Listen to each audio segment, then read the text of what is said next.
Welcome back to another episode of Harlem Stories. I'm Robert Lazo. I'm Adam Feinberg. And this episode, we're going to be talking about washer and dryer installations. So oftentimes when we are showing apartments to people and they notice that there is not a washer and dryer in the apartment, inevitably they will ask, can I install one? And the answer to that is often no. Wait a minute. Why are you saying no right away? Whatever happened to the answer, it depends?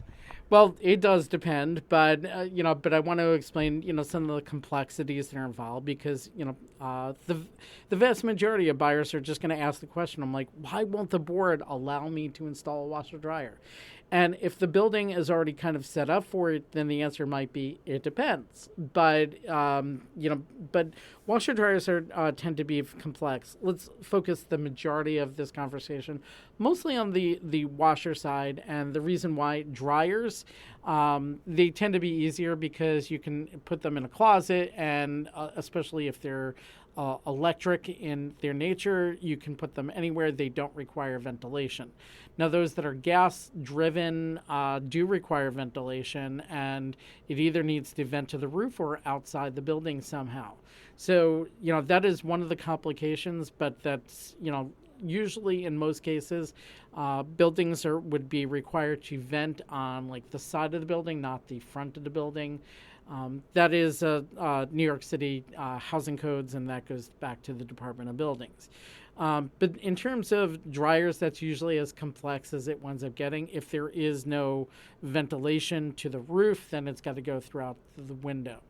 And very often, to vent to the roof, which is usually gas dryers, it's usually a quicker drying time, although I've been hearing more about new technologies in dryers that have allowed the faster drying times without it venting to the roof or a window. So that's usually as complex as dryers get, but it's usually washers that are the bigger deal.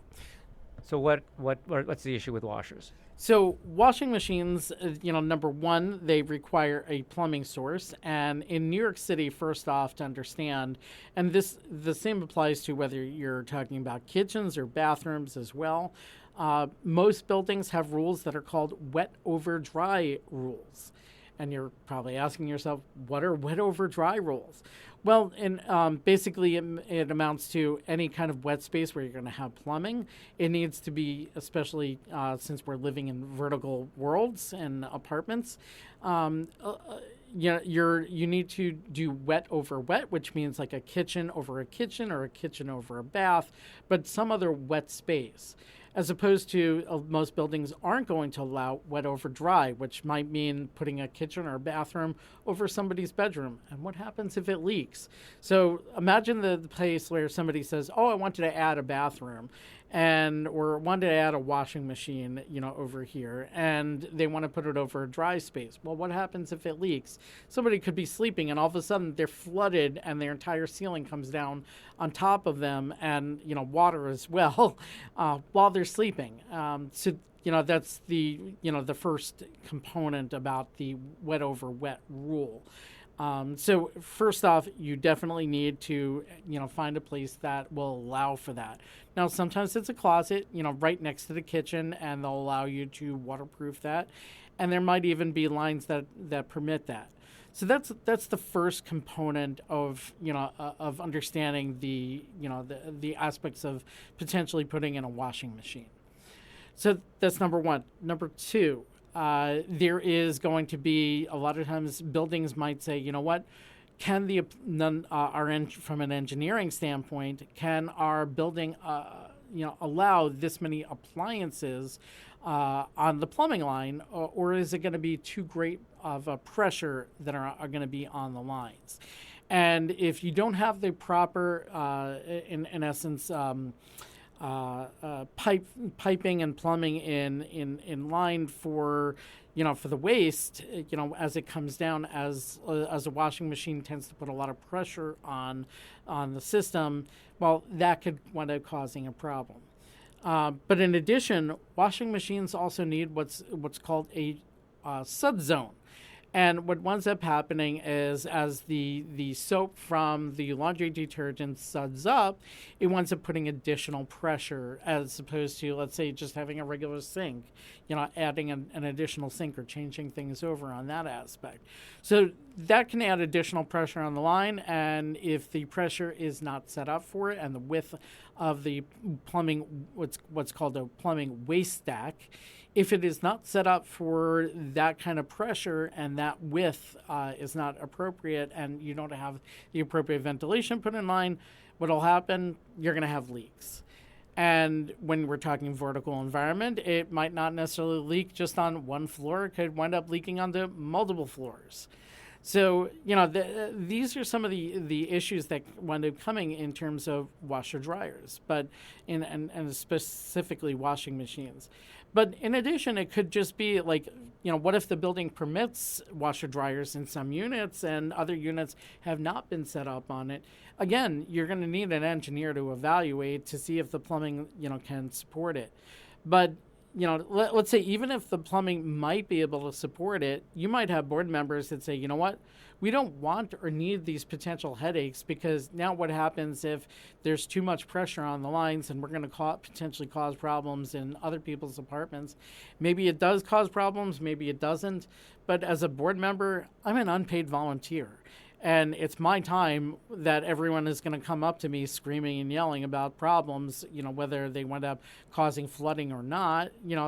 It could wind up backing up into your toilet. All of a sudden, your toilet winds up getting sudsy. So, these are some of the complexities that come into play. And a board member might say, you know what, because of the complexities here, I don't want to deal with it. And maybe our plumbing can handle it. Maybe it won't. But certainly if a building might be willing to allow it, they might actually request you to hire for the board to hire an engineer at your expense because you're the one that wants to put in the washing machine. So, in other words, just to reiterate what we were saying is, again, to the question, can I install a washer and dryer? And the answer is no, because, most likely no, unless it has been, the plumbing allows for it. And if you're not being told up front that the plumbing allows for it, the chances are the answer is no. Right. And you might even, I've seen instances of where I've met listing brokers that have said, well, the building might permit you to put a washing machine over here. Well, a lot of times you're not going to get a straight answer from that during the purchase process. You have to be an owner to be able to find that out. You might have to hire that engineer to make that determination. So just because they've allowed it in the past, for certain lines that are above or below you, doesn't necessarily mean that you're going to get approved. So it leaves a very big open question mark unless you specifically have instructions from the board that said, yes, we are willing to permit it. And your purchase is made on that basis. So again, most likely you'll all be already informed in the listing if washer and dryer is allowed. If it isn't stated, most likely the answer will be no.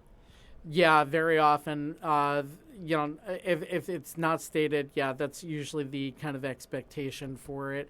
But still, buyers are going to ask, and we're going to follow up on it. But at the same time, I love to set the expectation up front and say, you know what, the answer is most likely no. But you know what, let's ask and find out for sure. But a lot of times we might not necessarily get a clear answer. And maybe does not mean yes. So don't think that maybe means that maybe yes. It probably means maybe no. Yeah, exactly. So this is something that you're going to want to take into consideration.